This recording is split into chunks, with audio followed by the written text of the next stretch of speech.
Hello friends, welcome once again to Health Made Easy। Friends, पिछले video में मैंने आपको ये बताया था कि हार्ट अटैक क्या होता है और जब ये होता है तो हमारी बॉडी में हार्ट की क्या स्थिति होती है।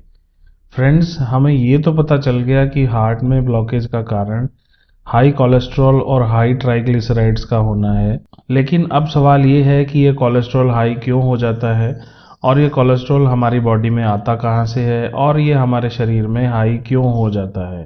फ्रेंड्स, ये कोलेस्ट्रॉल हमें मिलता है सभी प्रकार के एनिमल फूड से, जैसे कि फिश, मीट, एग, बीफ, गोट, शीप और कोई भी animal food item.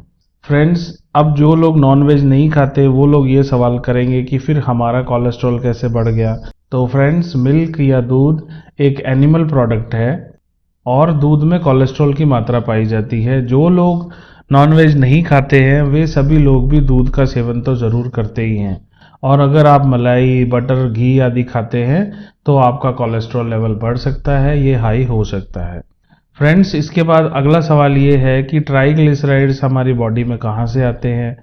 So friends, हम जितने भी ऑयल यूज़ करते हैं, चाहे वो मस्टर्ड ऑयल हो, coconut oil, soybean oil, sunflower oil, olive oil, rice bran oil, कोई भी ऑयल हो, वे सब ट्राइग्लिसराइड के भंडार होते हैं। और फ्रेंड्स, हम सभी खाना पकाने में भरपूर ऑयल यूज़ करते हैं और फेस्टिवल्स में तो हम पूरे साल का कोटा एक साथ ही पूरा कर लेते हैं। फ्रेंड्स, आपने अगर गौर किया होगा कि किचन में जहाँ खाना बनता है वहाँ पास वाली दीवार पर कुछ चिपचिपा सा जमा हो जाता है, और अगर कुछ दिनों तक इसे साफ ना करें तो वहाँ पर एक लेयर सी जम जाती है। फ्रेंड्स, ये कुछ और नहीं है बल्कि ट्राइग्लिसराइड्स ही हैं। और बढ़िया एग्जाम्पल के लिए आप किचन के एग्जॉस्ट फैन पर जमी हुई चिपचिपी लेयर को याद कर सकते हैं। फ्रेंड्स, बस इसी तरह की लेयर भी हमारे आर्टरीज में भी जमा हो जाती है, जो कि आगे चलकर हार्ट डिजीज और हार्ट अटैक का कारण बनती है। फ्रेंड्स, अब हम में से किसी भी पर्सन का अगला क्वेश्चन ये होगा कि फिर इससे बचने के लिए क्या करें। तो फ्रेंड्स, जितने भी प्लांट फूड आइटम्स होते हैं उनमें से किसी में भी कोलेस्ट्रॉल या ट्राइग्लिसराइड नहीं पाया जाता है। इसलिए हार्ट डिजीज से बचने के लिए अपनी डाइट में ज़्यादा से ज़्यादा वेजिटेबल और फ्रूट्स को यूज़ करें। नॉन वेज आइटम्स को अगर हो सके तो बंद कर दें, नहीं तो जितना हो सके उतना कम से कम रखें। इसके अलावा हमारी रेगुलर डाइट में जो बच जाता है वो है दालें और अनाज।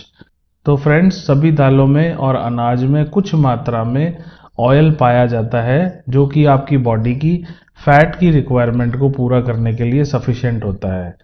अब अगला क्वेश्चन ये है कि ऑयल और घी के लिए क्या करें। तो इसके लिए आप लो ऑयल कुकिंग या ज़ीरो ऑयल कुकिंग, या जिसे कि ऑयल फ्री कुकिंग भी कहते हैं, उसको अपनी लाइफस्टाइल में इनकॉर्पोरेट करें। Friends, oil free cooked item भी उतने ही टेस्टी बनाए जा सकते हैं जितने कि ऑयल वाले। इसके लिए आप किसी अच्छे डाइटिशियन या शेफ़ की हेल्प ले सकते हैं या उनकी रेसिपीज़ को फॉलो कर सकते हैं। फ्रेंड्स, जितना आपकी बॉडी में कोलेस्ट्रॉल और ट्राइग्लिसराइड का लेवल कम रहेगा उतने ही आपके हार्ट डिजीज़ और हार्ट अटैक के चांसेस कम रहेंगे और आप एक हेल्दी लाइफस्टाइल को एंजॉय कर पाएंगे। सो फ्रेंड्स, ये तो थी हार्ट डिजीज़ और हार्ट अटैक से बचने के लिए ऐसी जानकारी जिसे कि आप अपनी लाइफ में बहुत आसानी से अपना सकते हैं। उम्मीद है ये जानकारी आपको पसंद आएगी। आज का वीडियो अच्छा लगा हो तो इसे ज़रूर लाइक करें, अपने फ्रेंड्स के साथ भी शेयर करें और हमारे चैनल को सब्सक्राइब करना बिल्कुल ना भूलें। साथ ही बेल बटन को भी प्रेस कर दें। Thanks for watching this video.